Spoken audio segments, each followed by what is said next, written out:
The morning sun cast long shadows across the Atacama Desert as Dr. Maria Santos adjusted the massive radio telescope for the third time that hour. She had been tracking the strange signals for 2 weeks now, ever since the deep space monitoring station picked up something that shouldn't exist according to every physics textbook ever written. "Still nothing?" asked her colleague, Dr. James Park, as he approached with 2 steaming cups of coffee. Maria shook her head, accepting the coffee gratefully. The signals stopped completely yesterday at 14:30 hours. Whatever was out there either moved away or the ground beneath their feet vibrated, not an earthquake tremor but something else entirely. Both scientists looked up at the clear morning sky and saw something that made them forget about their coffee entirely. 3 massive shapes hung motionless above Earth, each one easily the size of Manhattan. The ships, because what else could they be, gleamed like polished silver in the sunlight. No engines were visible, no exhaust trails marked their passage through the atmosphere. They simply existed, defying gravity as if physics were merely a suggestion. Within hours, every government on Earth was in emergency session. Military satellites confirmed what ground observers already knew. The objects were artificial, clearly designed by intelligence and completely beyond human technology. Panic spread through some populations while others celebrated what they believed to be humanity's first contact with alien life. Captain Elena Vasquez stood in the briefing room beneath NORAD, studying the images displayed on the main screen. As Earth's lead xenobiology specialist and former military officer, she had been chosen to head the first contact team if this day ever came. She never imagined it would happen during her lifetime. "The objects maintain perfect geostationary positions," reported Colonel Harrison, pointing at the display. "One over the Pacific, one over Europe, one over Africa. They're broadcasting on multiple frequencies, but the signals are heavily encrypted." "Any hostile actions?" Elena asked. "None detected. In fact, they seem to be going out of their way to appear non-threatening. Look at this." Harrison switched the display to show detailed scans of the nearest vessel. No visible weapon systems. The hull design uses curved, organic-looking lines. Even their approach was deliberately slow and predictable. Elena studied the alien ships. Graceful curves. Someone had put a lot of thought into making these vessels appear as peaceful as possible. "Any response to our communication attempts?" "That's the interesting part," said Dr. Rebecca Chen, the team's linguist. "About an hour ago, they started broadcasting in perfect English, Mandarin, Spanish, Arabic, and 37 other human languages. They want to talk." The message, when it finally came through clearly, was everything science fiction had promised, and nothing like humanity had expected. "Greetings, people of Earth. We are representatives of the Galactic Protection Alliance, a coalition of 12 species dedicated to safeguarding developing worlds throughout the galaxy. We come in peace, offering friendship and protection to your young civilization." The voice belonged to someone called High Protector Mel Anner, and it carried the kind of warm authority that made people want to trust it immediately. The message continued with an invitation for Earth's leaders to visit the flagship for formal first contact. Elena found herself aboard a small shuttlecraft 6 hours later, along with representatives from the United Nations, NASA, and the world's major military powers. The alien ship had provided the shuttle, a sleek, silent vehicle that moved through space as easily as a bird through air. The interior of the alien flagship surprised everyone. Instead of cold metal corridors and blinking computers, they found themselves in what looked like a cross between a cathedral and a healing center. Soft lighting emanated from the walls themselves. The air smelled faintly of flowers and carried an almost musical quality that made everyone feel calmer. "Welcome, friends from Earth," said High Protector Mel Anner as she approached the human delegation. Elena's first thought was that the alien had been designed by a committee whose job was to make her appear as non-threatening as possible. Mel Anner stood about 7 feet tall but carried herself with a gentle grace that suggested no violence whatsoever. Her skin had a faint blue tint and seemed to glow softly from within. Her eyes were large and kind, the color of deep ocean water. When she spoke, her voice carried that same musical quality as the air around them. "I am High Protector Mel Anner of the Caridian people," she said, bowing slightly. It is my honor to welcome you into the larger community of galactic civilization. Behind Melanor stood representatives of the other Alliance species. The HFY looked like living crystals that somehow moved and spoke in harmonious tones that sounded like wind chimes. The Verdani resembled walking trees with faces carved from bark, and they released calming scents that made everyone feel drowsy and peaceful. Elena introduced herself and the human delegation, trying to process everything she was seeing. These beings had clearly evolved on different worlds with different conditions, yet they all shared one common trait. They appeared completely harmless. "Please come with me," Melanor said, gesturing toward a large chamber filled with comfortable seating arranged in a circle. "We have much to discuss." The formal presentation began with a holographic display that showed the galaxy as the Alliance saw it. Thousands of star systems were marked in different colors: green for Alliance member worlds, yellow for developing civilizations under protection, red for dangerous areas to be avoided. "The galaxy is vast and filled with wonders," Melanor explained as the display rotated slowly. "But it is also filled with dangers that young civilizations like yours cannot imagine. Stellar predators that feed on the energy of entire suns, quantum storms that can strip away a planet's atmosphere in minutes, machine intelligences that view organic life as a resource to be harvested." Elena watched the presentation with growing interest. The threats Melanor described sounded impressive, but something about the way they were presented bothered her. The stellar predators looked more like space whales than monsters. The quantum storms appeared to be natural phenomena, like hurricanes or tornadoes. The machine intelligences seemed to be mostly automated mining operations that had lost their programming. "For over 2,000 years, Melanor continued, the Alliance has protected developing worlds from these threats. We offer you the same protection we have given to 847 other species across the galaxy." The holographic display changed to show peaceful worlds under Alliance protection. Happy populations living in harmony, their needs provided for by advanced technology. No wars, no disease, no hunger. Children playing in perfect safety while their parents worked at jobs that seemed more like hobbies than labor. "Our shield generators will surround your solar system," Melanor explained. "Nothing dangerous will be able to reach you. Our medical technology will eliminate disease and extend your lifespans far beyond what you currently experience. Our food synthesis systems will end hunger forever. Our educational programs will help your people reach their full potential." Elena noticed that Dr. Chen was taking extensive notes, but Colonel Harrison looked uncomfortable. The military representatives were exchanging glances that suggested they had questions. "The process is simple," Melanor said, her warm smile never wavering. "You need only accept our guidance and allow us to relocate any problematic populations to safer worlds where they can be properly cared for." "Problematic populations?" Elena asked. "Some civilizations develop certain aggressive tendencies during their evolution," Melanor explained gently. "These individuals often have difficulty adapting to peaceful galactic society. We have special facilities where they can live comfortably while learning to control their violent impulses." Elena felt a chill despite the warm, flower-scented air. "And if they don't want to be relocated?" Melanor's expression remained kind, but something flickered behind her large eyes. "The safety of the majority must always take precedence over the desires of a few, Captain Vasquez. Surely you understand this principle from your own military experience." The presentation continued for another hour, covering everything from trade agreements to cultural exchange programs. The Alliance had clearly done this many times before. Every question the humans asked had been anticipated.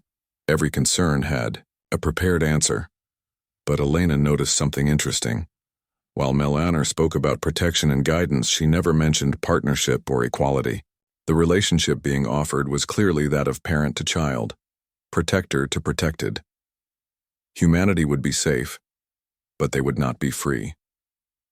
When the presentation finally ended, Melanor looked expectantly at the human delegation. "Do you have any questions about our offer?" Elena glanced at her colleagues and saw her own thoughts reflected in their faces. This was the moment that would define humanity's future among the stars. She could accept the Alliance's protection and condemn her species to eternal childhood, or she could ask the questions that were burning in her mind. "High Protector," Elena said carefully, "we appreciate your generous offer. But I have to ask, what exactly are you protecting us from that's so dangerous we need to give up our independence?" Melanor's smile faltered slightly. Several of the other alien representatives shifted uncomfortably. "The galaxy is full of terrors, Captain," Melanor said, her voice carrying a note of condescension. "Threats that your primitive technology could never hope to address. Your species has barely left its own solar system. You fight with chemical explosives and kinetic projectiles like children playing with dangerous toys." Elena felt her colleagues tense behind her. Dr. Chen stopped taking notes. Colonel Harrison's hand moved unconsciously toward where his sidearm would normally rest.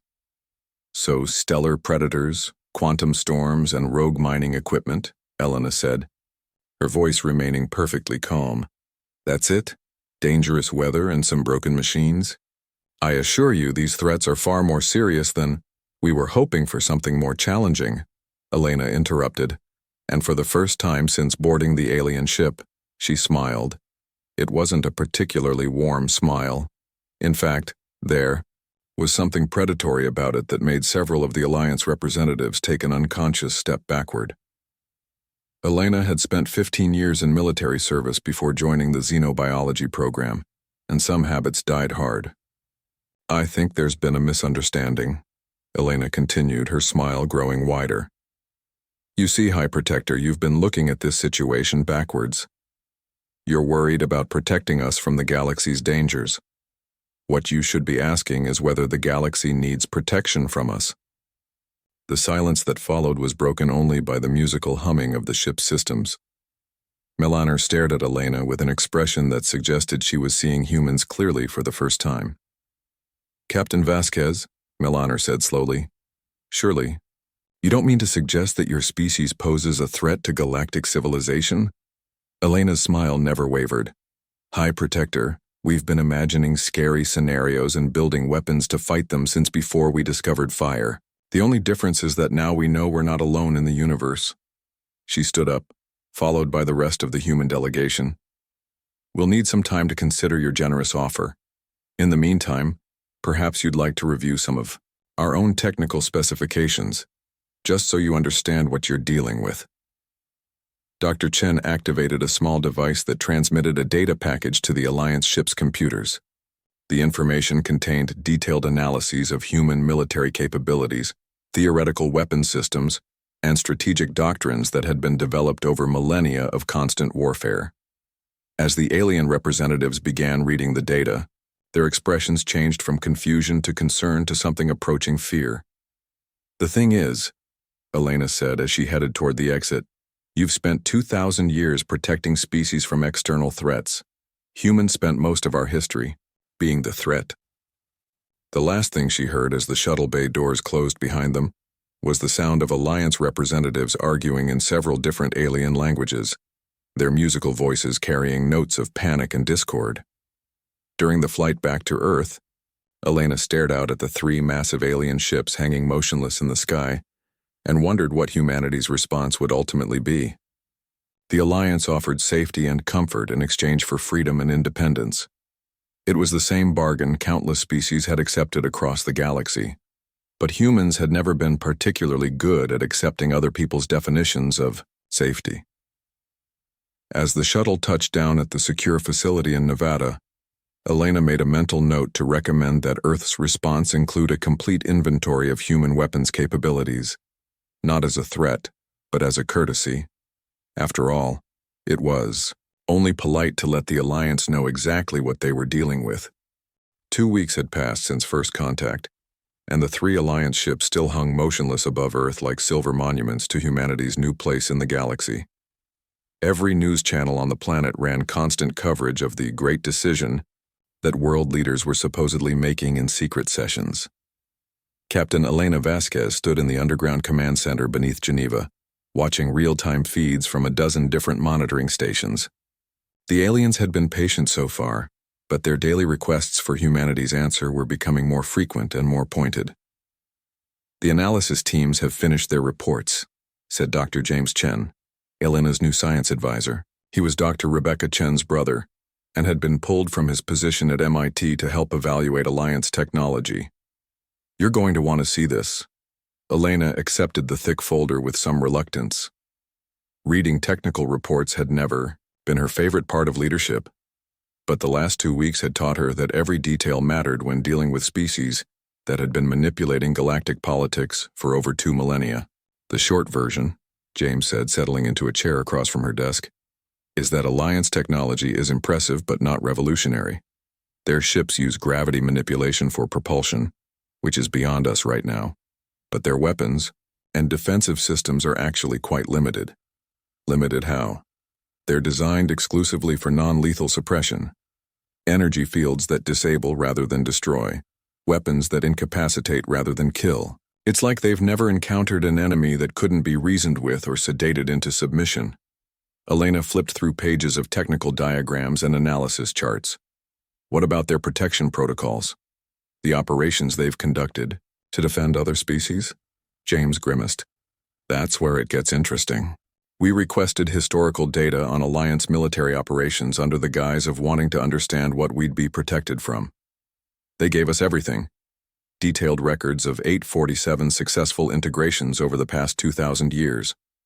And? Their success rate is terrible. When the Alliance protects a species, they win about 77% of the time. The other 23% result in what they call unfortunate relocations. Entire planetary populations moved to safer worlds that happen to be rich in resources the Alliance needs. Elena set down the folder and leaned back in her chair. They're not protectors, they're farmers. That's essentially our conclusion, yes. They find developing species, offer protection, and either succeed in making them dependent clients or fail and harvest their populations and resources. Either way, the Alliance benefits.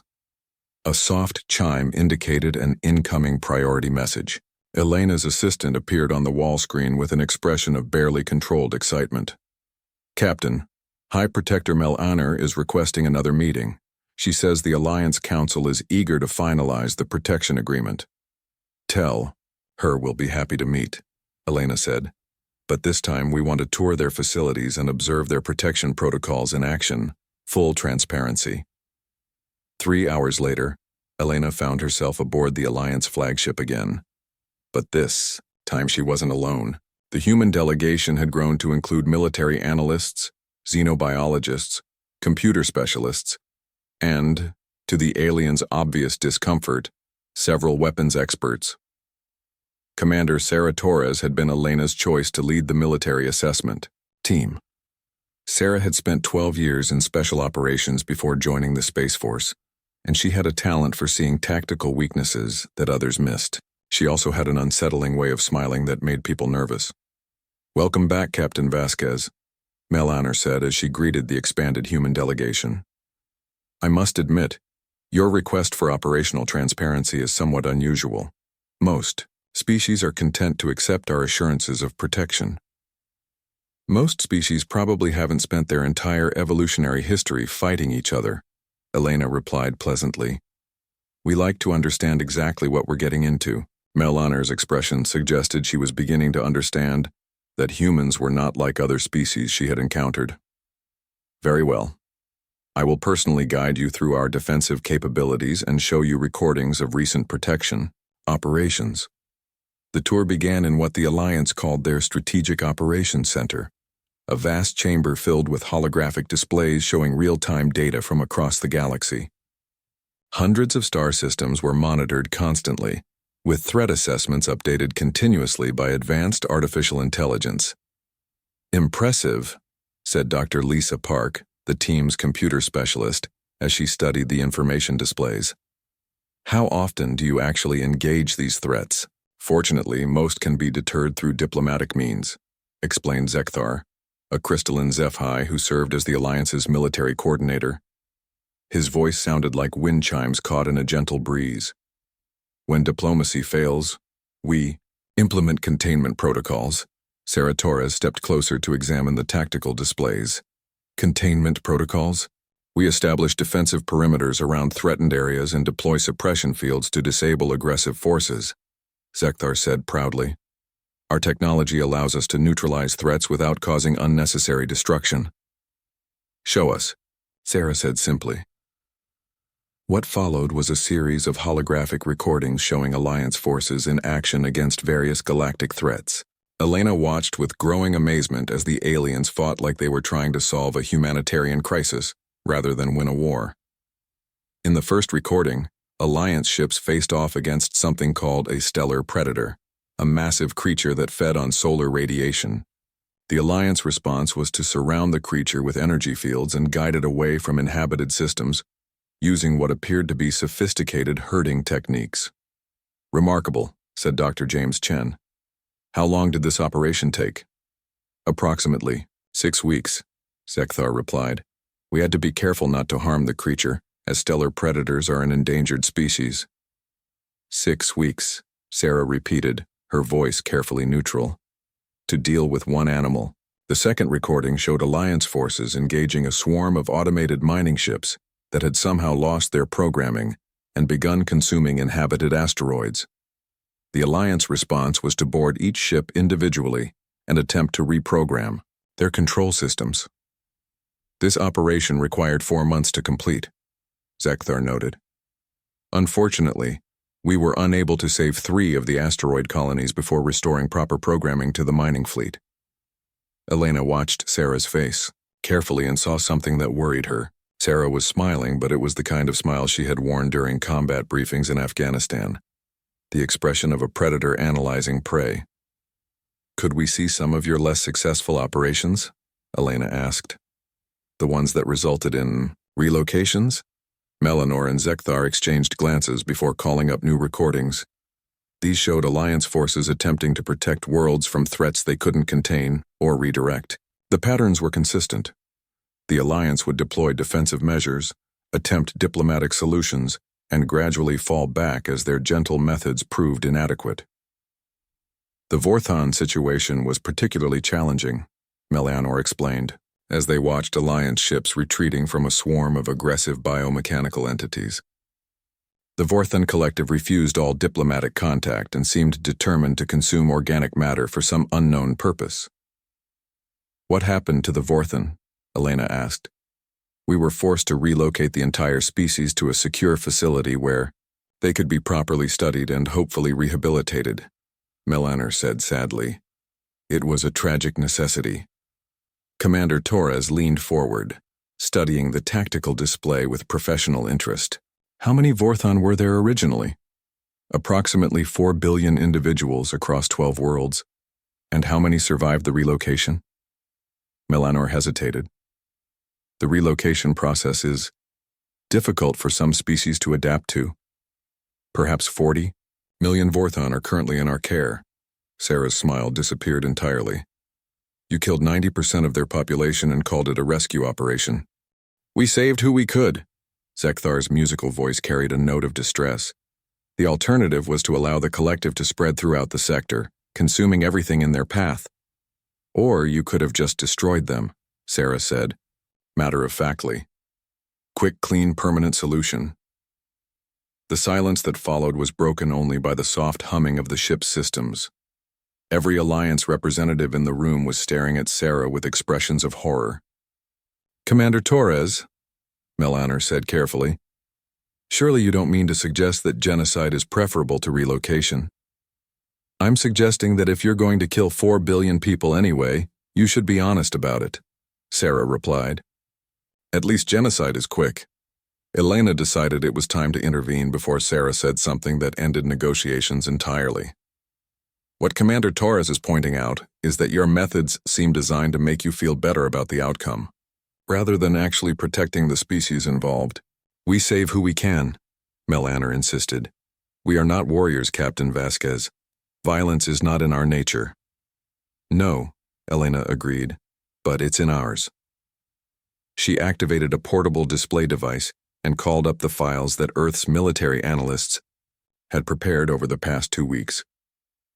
Since you showed us your operations, let us show you how humans would handle the same situations. The first file was a tactical analysis of the stellar predator incident. Human weapons experts had identified 17 different ways to either kill or permanently relocate the creature in less than 48 hours.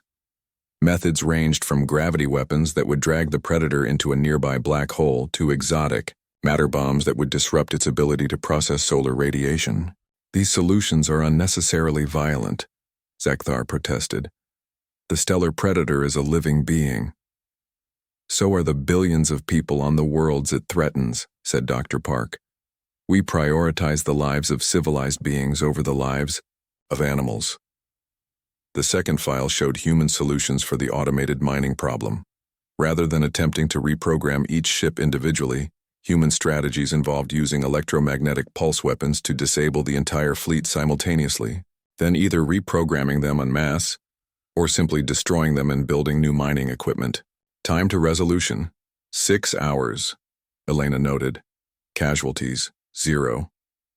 The third file was Sarah's analysis of the Vorthon collective situation. Her solution was brutally simple. Deploy thermonuclear weapons to sterilize all 12 Vorthon worlds simultaneously, ensuring that the aggressive biomechanical entities could never spread beyond their home system. Total time to resolution 30 minutes, Sarah said. Collateral damage minimal. Long-term threat to galactic civilization eliminated. Mel Anner stared at the tactical displays with what Elena could only describe as horrified fascination. You would commit genocide to solve a military problem? We would eliminate an existential threat to galactic civilization, Elena corrected. The Vorthon collective was consuming organic matter and spreading to new worlds. They had to be stopped. Your method resulted in the deaths of 4 billion Vorthon and left 40 million of them imprisoned in your facilities. Our method would have resulted in the deaths of 4 billion Vorthon and guaranteed that the threat never spread beyond their home system. But the survivors. What kind of life are they living in your facilities? Sarah asked. Are they free? Are they happy? Are they still really Vorthon? Or are they just prisoners you've convinced yourself you're helping? The Alliance. Representatives had no answer for that. Dr. Chen activated another display showing humanity's theoretical weapons development over the past 50 years. The thing you need to understand about humans is that we've been preparing for hostile contact. Since we first started looking at the stars, we have contingency plans for fighting hive minds, swarm intelligences, energy beings, machine intelligences, and things we haven't even encountered yet. We've been imagining scary scenarios and building weapons to fight them for centuries, Elena added. Not because we're violent by nature, but because we learned early in our history that the universe doesn't care about your good intentions. The tour continued for several more hours, but the mood had shifted dramatically. Alliance representatives showed human delegates their food synthesis technology, their medical systems, and their educational programs with obvious pride, but they kept glancing nervously at the weapons experts who accompanied the group. As the Itai tour concluded, Melaner made one final attempt to emphasize the benefits of Alliance protection. Think of what we're offering you, Captain Vasquez. Perfect safety, unlimited resources, guidance from species with thousands of years more experience than you. Why would you choose the uncertainties of independence over the security we provide? Elena considered the question carefully before answering. Because security without freedom isn't security at all, High Protector. It's just a comfortable cage. She gathered her team and headed toward the shuttle bay, but paused at the doorway. We'll have an answer for you soon, but I think you should prepare yourselves for the possibility that humanity might have a different vision for galactic civilization than what you're used to. During the flight back to Earth, Sarah Torres reviewed the intelligence they had gathered. They're not evil, she concluded. They're just incompetent. 2,000 years of practice and they still fight like they're afraid of hurting the bad guys. The question is, Elena said, what do we do about it? Sarah's predatory smile returned. We show them how it's really done. The emergency meeting was called at 0347 hours, Geneva time. Elena Vasquez had been asleep for exactly 90 minutes when her secure communicator began screaming with priority alerts from Alliance monitoring stations across 3 different sectors of the galaxy. Talk to me. she said, pulling on her uniform as she strode toward the command center. The corridors beneath the UN complex were normally quiet at this hour, but tonight they buzzed with activity as analysts and specialists rushed. To their posts, Dr. James Chen met her at the command center entrance, his face grim. The Alliance is in trouble. Big trouble. Something called the Scoran Empire has been launching coordinated attacks across Alliance territory for the past 6 hours. Elena stepped into the main operations room and immediately understood why. Everyone looked so worried. The massive display showed a 3-dimensional map of Alliance space with red warning indicators spreading like cancer across multiple sectors. "How bad is it?" she asked.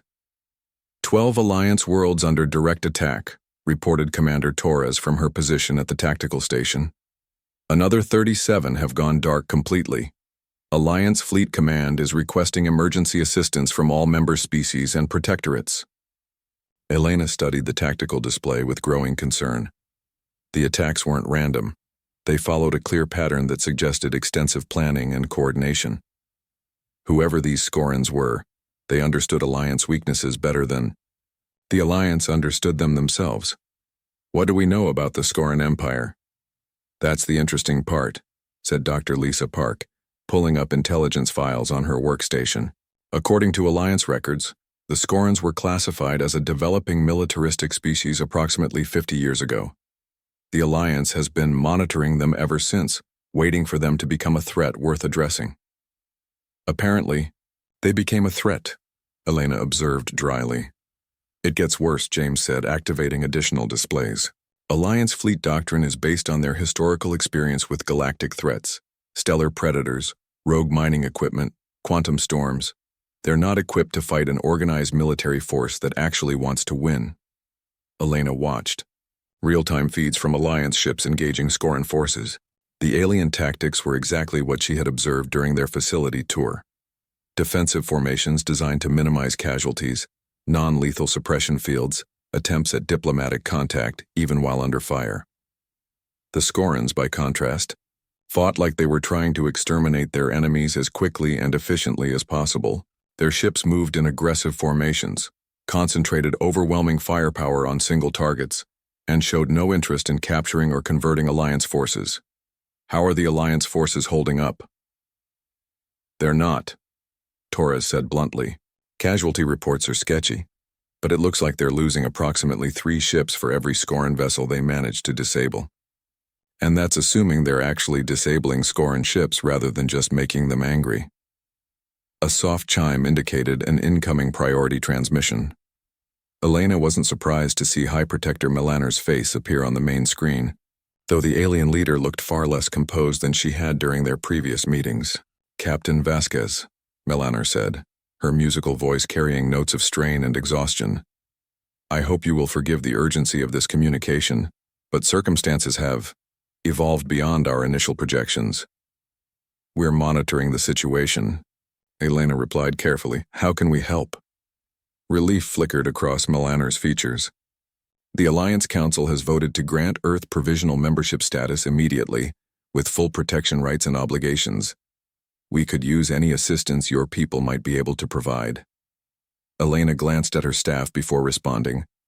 "What kind of assistance are you looking for?" "Evacuation support, primarily. Our priority is saving as many lives as possible from the affected worlds. Your ships could help transport refugees to safer locations while our fleet focuses on containing the Scoran advance." Commander Torres leaned forward, studying the tactical displays with professional interest. "High Protector, what's your current assessment of Scoran military capabilities?" "They appear to be more advanced than our initial evaluations suggested," Melaner admitted. "Their weapon systems are designed for maximum destruction rather than suppression. They show no interest in diplomatic resolution or peaceful coexistence. Most disturbing of all, they seem to view the conflict as entertainment." Elena felt a chill run down her spine. "Entertainment?" Scoran Communications intercepts suggest they are competing among themselves to see who can cause the most destruction in the shortest time. They appear to consider our defensive strategies amusing rather than effective. The implications of that statement settled over the command center like a cold fog. Elena had encountered enemies who fought for resources, territory, ideology, or survival. But enemies who fought for fun were something else entirely. "High Protector," Elena said carefully. "What exactly is the Alliance's long-term strategy for dealing with this threat?" Melaner hesitated before answering. "We are adapting our protocols to address this unprecedented situation. Our xenobiologists are developing psychological profiles of Scoran leadership to identify potential diplomatic solutions. Our engineers are working on enhanced suppression technologies that might be more effective against their aggression. Our logistics specialists are calculating optimal evacuation routes for threatened populations." Elena translated that in her head. They had no idea what they were doing. "In the meantime," Melaner continued, "any assistance Earth could provide with refugee evacuation would be greatly appreciated. The Scorans seem particularly focused on populated worlds, and civilian casualties are mounting rapidly." Elena looked around the command center at her staff. Torres was practically vibrating with suppressed energy, like a hunting dog that had caught a scent. Dr. Chen was already pulling up files on human fleet capabilities. Park was running simulations on her workstation with the intensity of someone solving a particularly challenging puzzle. "High Protector," Elena said, "evacuation support is certainly something we can provide. But I have to ask, have you considered alternatives to containment and evacuation?" "What alternatives?" "Elimination of the threat." Melanor's expression shifted to one of confusion mixed with something that might have been horror. "Captain Vasquez, surely you're not suggesting that we engage in aggressive warfare against the Scoran Empire?" "I'm suggesting that sometimes the best defense is a good offense," Elena replied. "If the Scorans are fighting for entertainment, then make the fight boring. If they're competing for destruction scores, change the rules of the game." I don't understand." Commander Torres stepped forward, her predatory smile making its reappearance. "What Captain Vasquez is suggesting, High Protector, is that instead of playing defense and hoping the Scorans get bored, you eliminate their ability to threaten anyone ever again.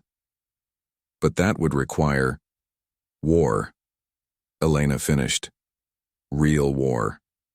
Not the polite conflicts you're used to managing, but the kind of war that humans have been perfecting for thousands of years." Melaner was quiet for several long moments. Elena could see her struggling with concepts that probably violated every principle Alliance civilization was built on. "The Alliance Council would never approve such an approach," Melaner said finally. "We are protectors, not aggressors." "And how's that working out for you?" Torres asked bluntly. Before Melaner could respond, new alerts began flashing across the tactical displays. Dr. Park cursed quietly as she interpreted the incoming data. 3 more Alliance worlds just went dark, Park reported.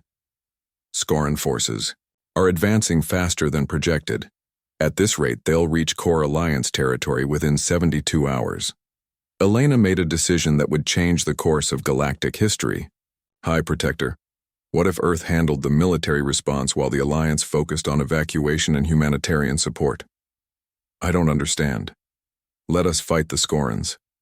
You save the civilians. We eliminate the threat." Melaner stared at Elena through the communication link with an expression of complete bewilderment. "Captain Vasquez, Earth has never engaged in interstellar warfare. Your fleet consists of, what, perhaps a dozen ships?" Elena's smile was just as predatory as Torres. "High Protector, you might be surprised by what Earth has been building while you've been negotiating our protection agreement." She activated the command center's main display and called up files that had been classified above Alliance security clearance until this moment. The display showed Earth's actual military capabilities, not the primitive chemical rockets and kinetic weapons that humanity had allowed the Alliance to observe, but the true extent of human weapons development over the past 50 years. "This is the CSV Indomitable," Elena said, highlighting the lead ship in humanity's real fleet. "Mass, 2 million tons. Primary armament, gravimetric compression cannon capable of generating localized black holes. Secondary armament, quantum disruption, torpedoes that destabilize matter at the subatomic level. Defensive systems include adaptive armor that learns from incoming attacks and barrier fields that can deflect relativistic projectiles. The display scrolled through additional ship specifications, while Mel Anner watched in growing amazement. Humanity's actual fleet consisted of over 200 ships, each one designed according to principles that made Alliance vessels look like children's toys by comparison. "How is this possible?" Melanor whispered. "Your technology was classified as barely post-industrial." "We let you classify it that way," Elena explained. "Humans learned a long time ago that it's better to be underestimated than to be seen as a threat before you're ready." "Ready for what?" Elena's expression grew serious. "Ready to meet a hostile universe on equal terms." Dr. Chen activated additional displays showing human weapons technology that the Alliance had never suspected existed.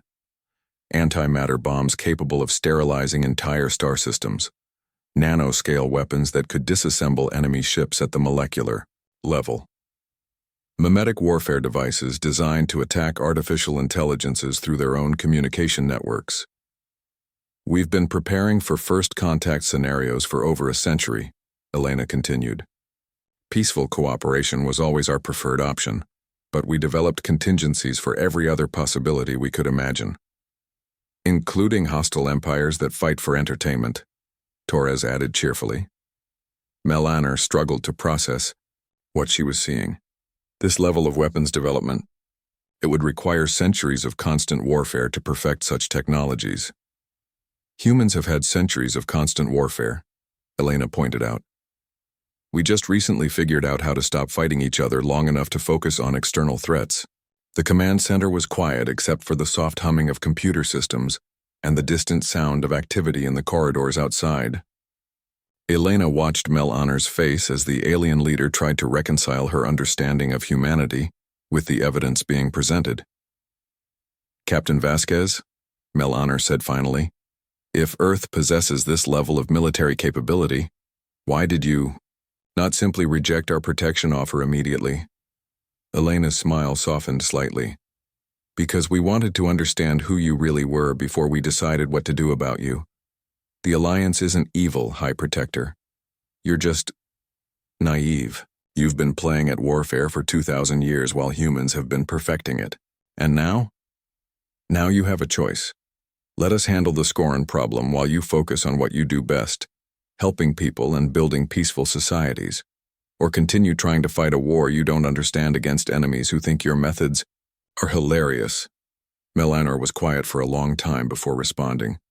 "What would you require from the Alliance?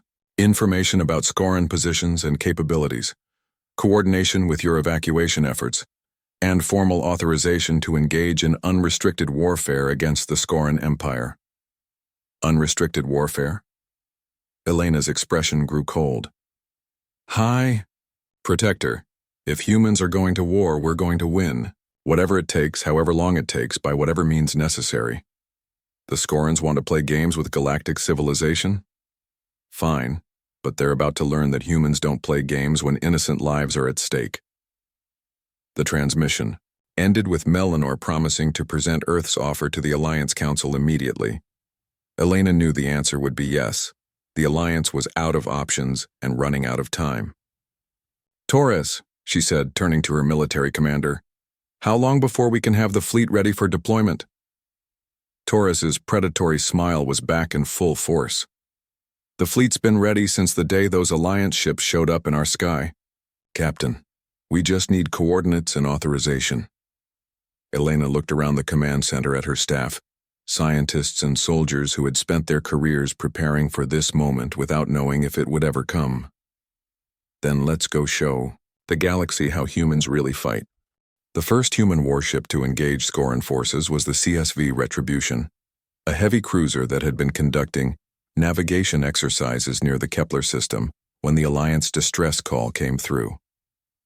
Captain Marcus Webb received authorization to engage 47 minutes before his ship detected the energy signatures of Scoran vessels approaching the civilian colony on Kepler Prime. "All stations, this is the captain," Webb announced over the ship's communication system. "We are about to engage hostile forces threatening Alliance civilians. This is not a drill. This is not a peacekeeping operation. This is war, and we will conduct ourselves accordingly." The crew of the Retribution had trained for this moment for years, but none of them had ever fired a shot in anger at an alien target. That was about to change. "Tactical, what are we looking at?" Webb asked as his ship moved into optimal firing position. 12 Scoran assault vessels approaching Kepler Prime from multiple vectors, reported Lieutenant Commander Sarah Kim from the tactical station. "Alliance defenders are falling back. Colonial evacuation is approximately 30% complete." Webb studied the tactical display showing Alliance ships attempting to shield the evacuation transports while Scoran forces closed in from all sides. The alien ships moved with the predatory grace of sharks circling wounded prey. "Their formation suggests they're planning to herd the evacuation ships into a kill zone," Kim continued. "Alliance defensive positions won't hold for more than 20 minutes. Time to intercept? 18 minutes at current speed." Webb made a decision that would define humanity's role in galactic warfare. "All ahead flank. Battle stations. Load gravimetric compression rounds and prepare quantum disruption torpedoes for immediate deployment." The Retribution accelerated toward the battle zone with a velocity that would have been impossible for any ship using conventional propulsion. Human gravity manipulation technology was decades ahead of anything the Alliance possessed, and the Scorans were about to learn that the hard way. Meanwhile, in the Kepler system, Alliance Fleet Captain Hythe watched his defensive formation crumble under Scoran assault. The crystal-based alien had commanded protection fleets for over 40 years, but he had never faced enemies who seemed to enjoy the destruction they caused. "Sir, Scoran forces are concentrating fire on evacuation transports," reported his tactical officer.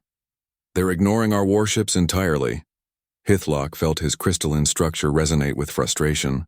The Scorans weren't trying to defeat Alliance forces. They were trying to maximize civilian casualties for some incomprehensible reason. Every standard defensive doctrine he had ever learned was useless against enemies who preferred to kill non-combatants rather than engage military targets. "All ships maintain defensive screens around evacuation transports," he ordered. "Accept whatever casualties necessary to protect civilian vessels." That was when the CSV Retribution arrived. Hythe sensors detected the human ship 3 seconds before it opened fire, and what happened next defied every principle of civilized warfare he had ever studied. Instead of hailing the Scoran forces or attempting to establish communication, the human ship simply began killing them. The first Scoran vessel died when a gravimetric compression round created a localized gravitational anomaly that collapsed its hull into a sphere roughly the size of a basketball. The second died when quantum disruption torpedoes destabilized the molecular bonds holding its armor together, causing the ship to simply disintegrate into component atoms. The remaining Scoran vessels turned to engage this new threat, and Captain Webb showed them why humans had spent centuries perfecting the art of war. "Tactical pattern Delta 7, Webb ordered. "Maximum aggression. No survivors." The Retribution moved through the Scoran formation like a predator among prey, its weapons, systems operating with mechanical precision. Gravimetric rounds crushed ships into impossibly dense spheres. Quantum torpedoes dissolved armor like acid. Antimatter missiles created brief stars that consumed everything within a 10-kilometer radius. But the most terrifying aspect of the human attack wasn't the weapons, it was the methodology. The Retribution didn't fight like the Alliance ships, using defensive formations and suppression fields. It fought like humanity had always fought, to kill enemies as quickly and efficiently as possible. "Human vessel, this is Alliance Captain Hythe," came the transmission from the Alliance flagship. "We appreciate your assistance, but your weapon systems appear to be set for lethal force. Alliance protocols are suspended," Webb replied curtly. "This is a combat zone, not a peacekeeping operation." Hythe watched in fascination and horror as the human ship eliminated the remaining Scoran vessels in less than 14 minutes. The efficiency was remarkable. The casual brutality was disturbing.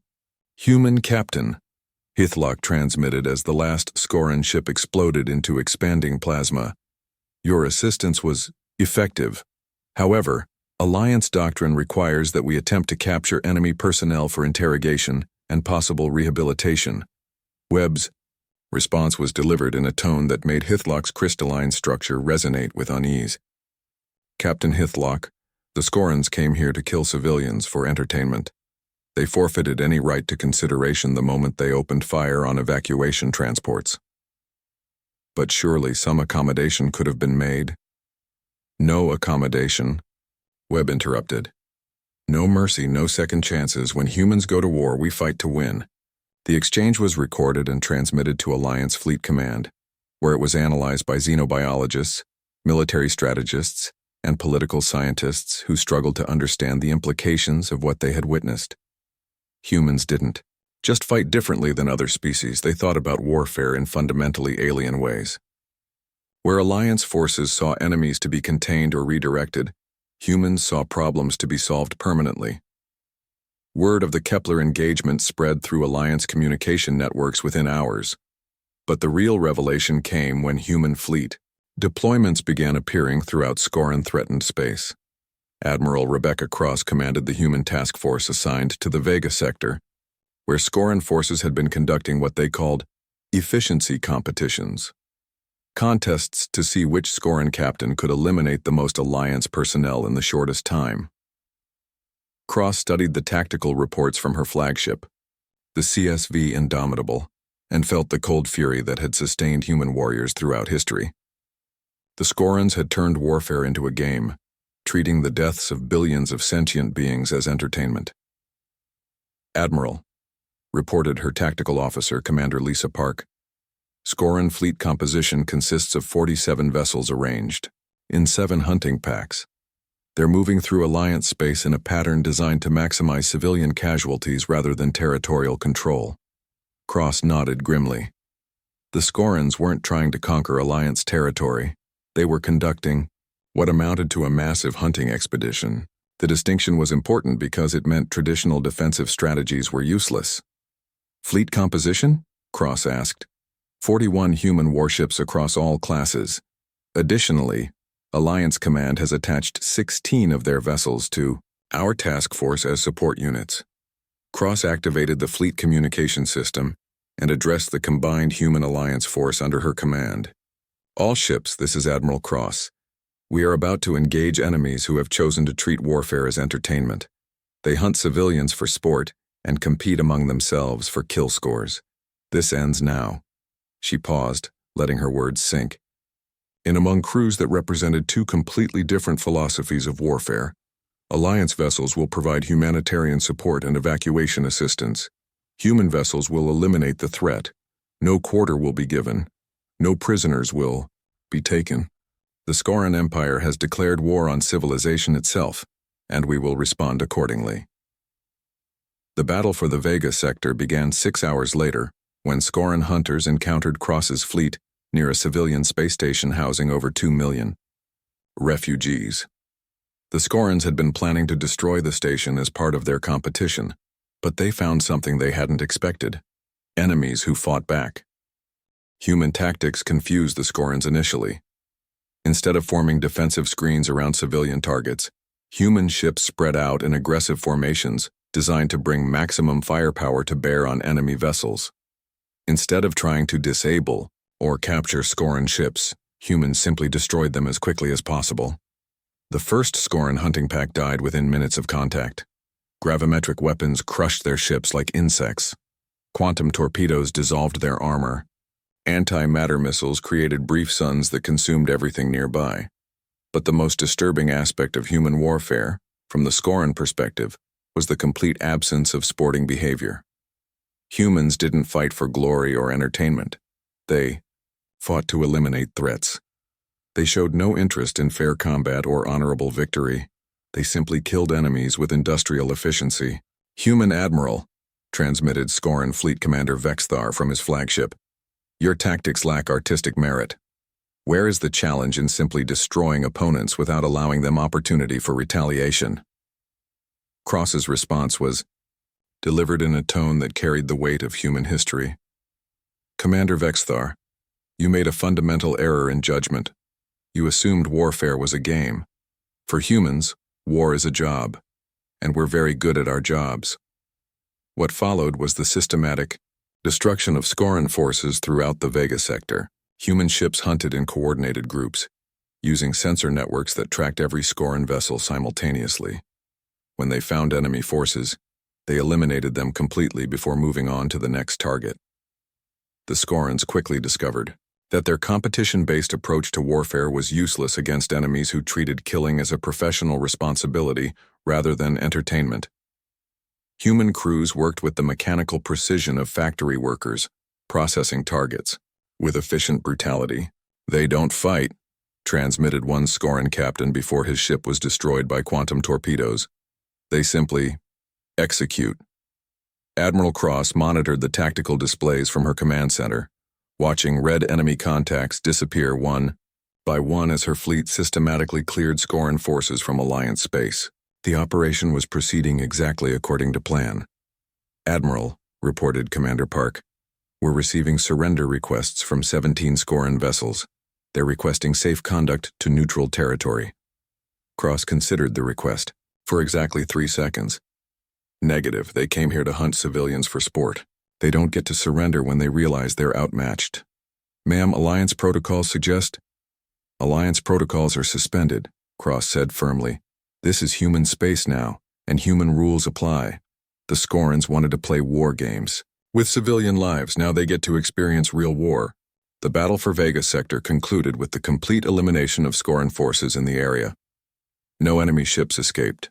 No prisoners were taken. The threat was simply removed, like a surgeon excising a tumor.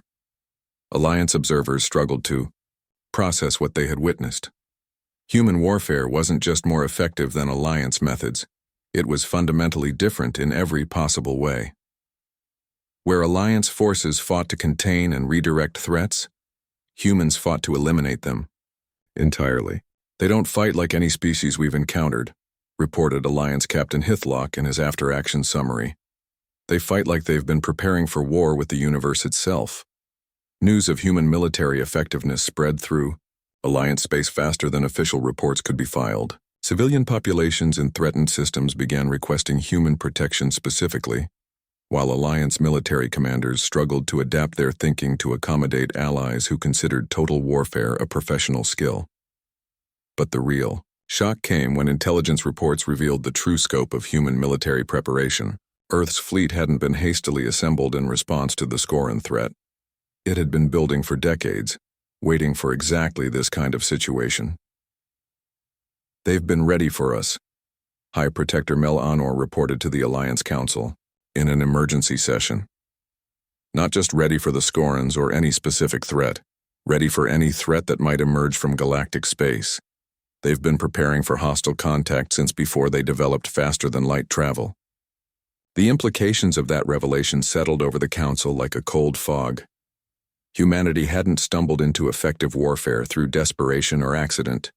They had been systematically preparing to fight enemies they had never met using principles that most peaceful species found incomprehensible.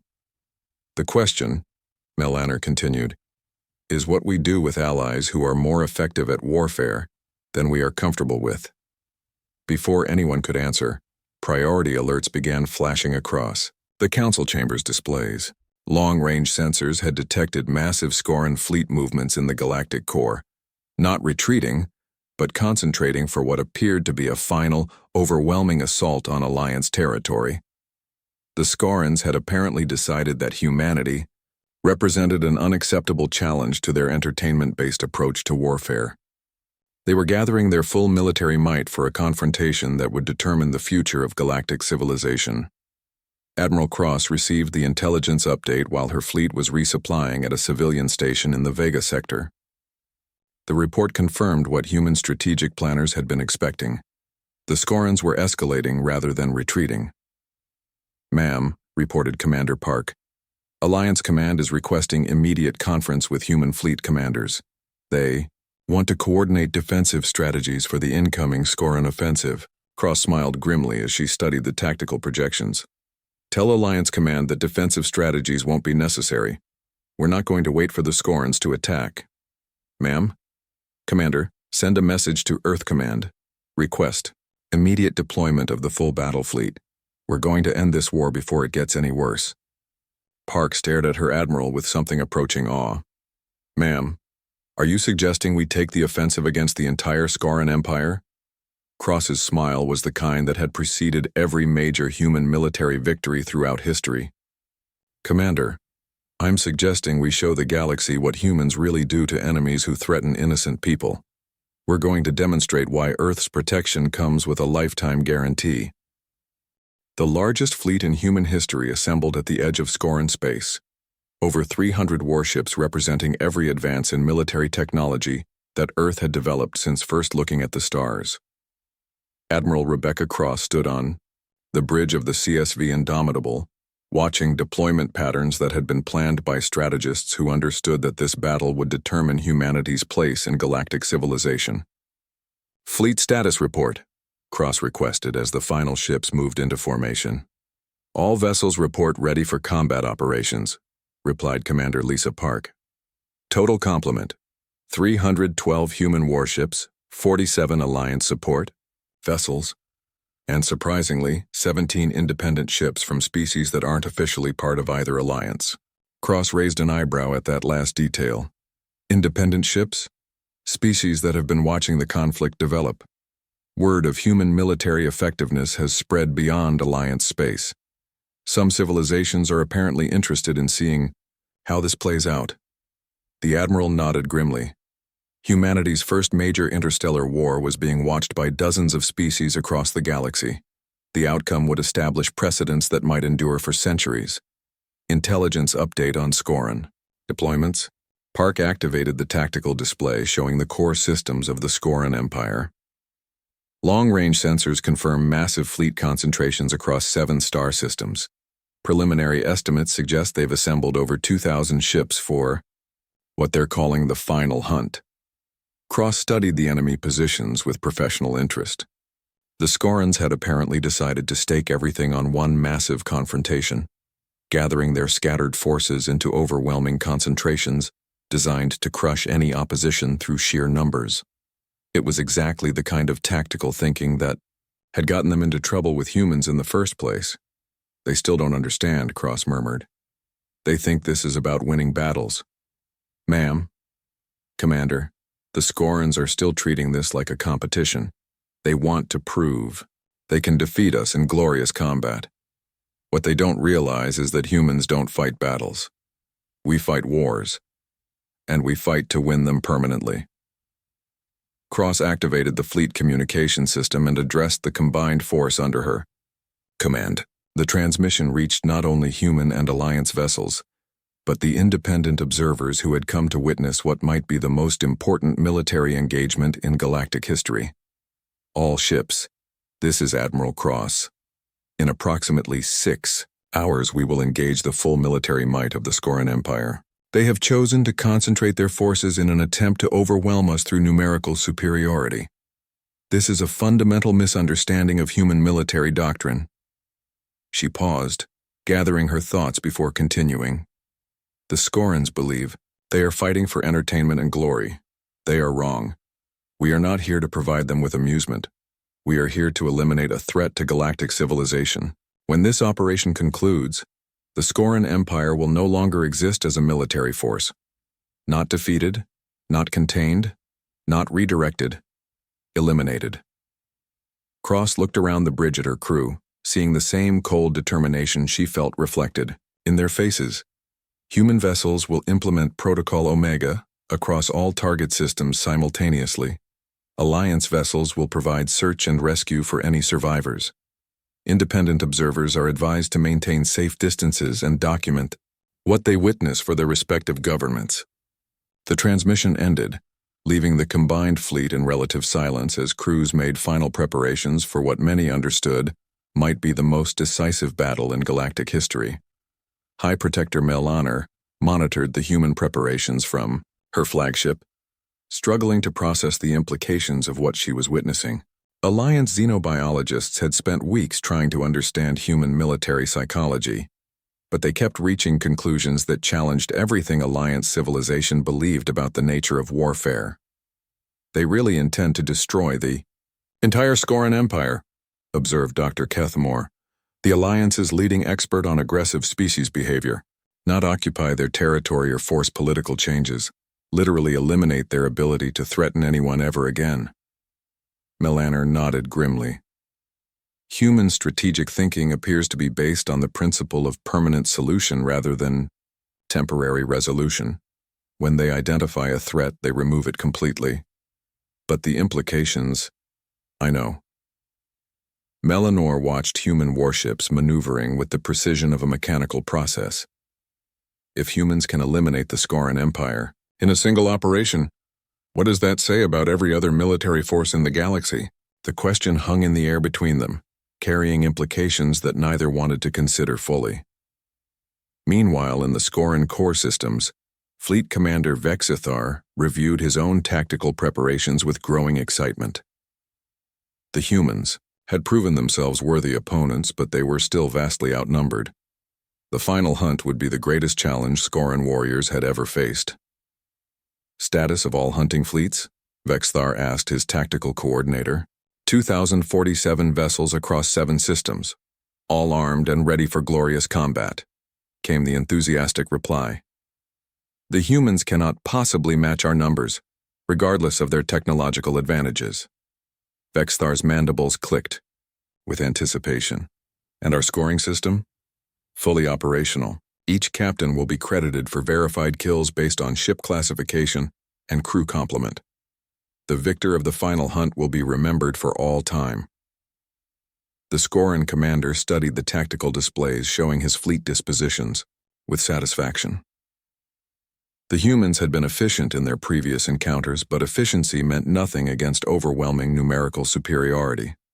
Today would prove that Scoran martial spirit could overcome any technological advantage. Begin the approach, Vexithar ordered. Let the final hunt commence. What happened next redefined galactic understanding of warfare on a fundamental level. The human fleet didn't advance system by system, engaging Scoran forces in conventional ship-to-ship combat. Instead, they implemented what their tactical manuals called simultaneous strategic elimination, a coordinated strike designed to destroy enemy capabilities across multiple star systems at exactly the same moment. Admiral Cross watched the EI. Countdown timer reached 0 and spoke 2 words that ended the Scoran Empire. Execute Omega. Across 7 star systems, human weapons that had never been used in actual combat demonstrated why Earth's military planners had spent decades preparing for this moment. Gravimetric compression bombs created artificial black holes that consumed entire enemy fleets. Quantum disruption devices destabilized the physical laws holding matter together across volumes of space larger than most planets. But the most devastating weapons were the ones that attacked the very concept of Scoran civilization. Memetic warfare systems broadcast information patterns designed to disrupt Scoran neural functions. Biological agents specifically tailored to Scoran physiology rendered their life support systems useless. Cultural viruses introduced through captured communication networks undermined their social structures at the most basic level. Time to completion? Cross asked as she monitored the systematic destruction of an empire. 17 minutes for primary target elimination, Park reported. An additional 6 hours for complete infrastructure sterilization. Cross nodded, watching tactical displays that showed red enemy contacts disappearing faster than her computers could update their positions. The Scoran Empire's 2,000 ships were being eliminated at a rate that suggested humanity had been deliberately restraining itself during previous engagements. Any survivors requesting surrender? Negative, ma'am. Protocol Omega doesn't provide for surrender options. Cross felt no satisfaction in the destruction she was orchestrating.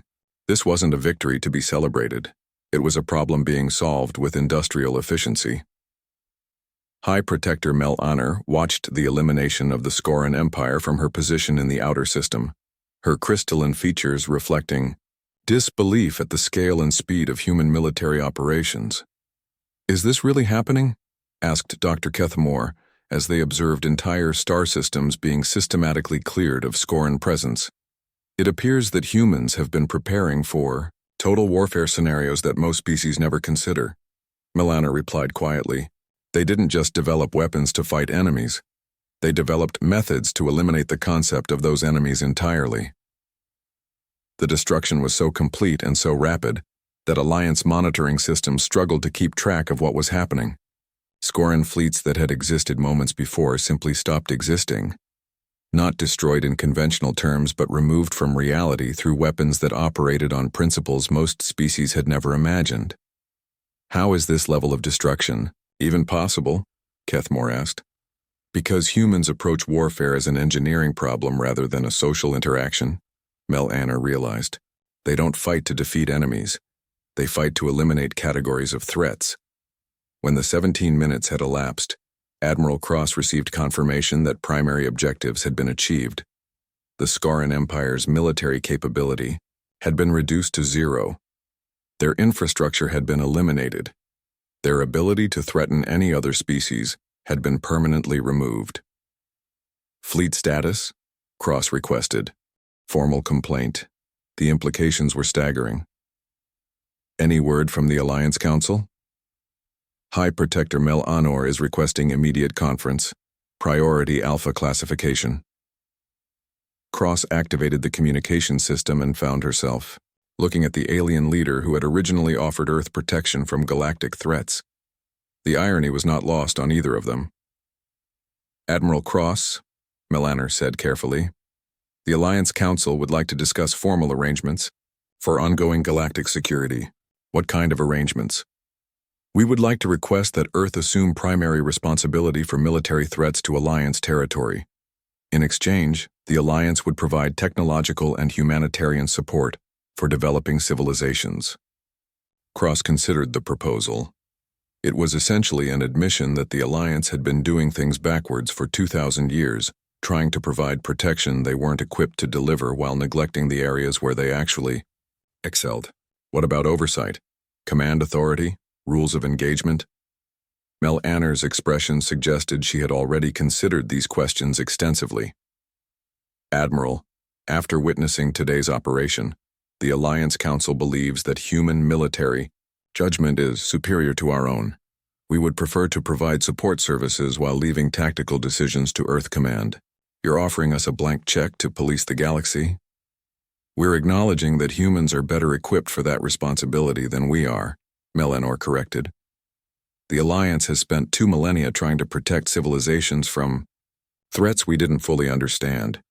You eliminated one of the greatest threats in galactic history in 17 minutes. Cross looked around her bridge at crew members who had just participated in the most decisive military victory in human history. They had proven that Earth could defend not just itself, but galactic civilization as a whole. High Protector, Cross said finally, Earth accepts responsibility for galactic security, but we do things our way. What does that mean?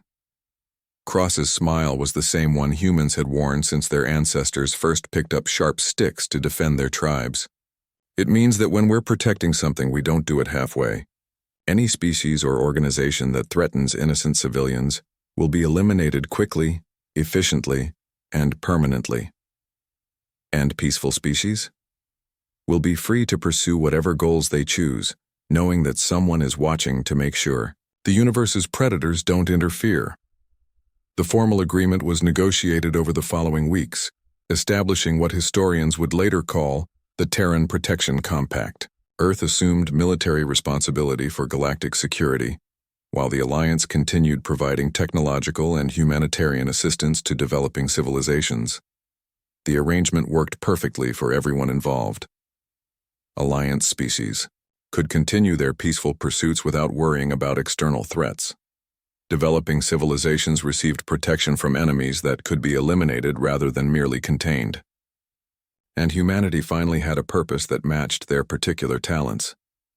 Admiral Cross stood on the observation deck of the CSV Indomitable 6 months later, watching human patrol fleets deploy to the galaxy's outer regions, where long-range sensors had detected signs of new potential threats. Earth's protection came with a lifetime guarantee, and there was always work to be done. Admiral, reported Commander Park, we're receiving a priority transmission from deep space monitoring stations. Something is approaching from intergalactic space. Energy signatures unlike anything in our databases. Cross smiled as she studied the preliminary data. Whatever was coming would find that the galaxy was under new management. management that didn't believe in containment or deterrence when innocent lives were at stake. Alert all patrol fleets, Cross ordered. Unknown contact approaching galactic perimeter. Assess threat level and respond accordingly. The message that went out on all frequencies throughout the galaxy was simple and direct. This territory is under Terran protection. State your intentions or withdraw immediately. Most species chose to state their intentions. Those that didn't provided valuable training opportunities for Earth's newest generation of military personnel, who learned that the universe was full of problems waiting to be solved. And humans, as always, were very good at solving problems.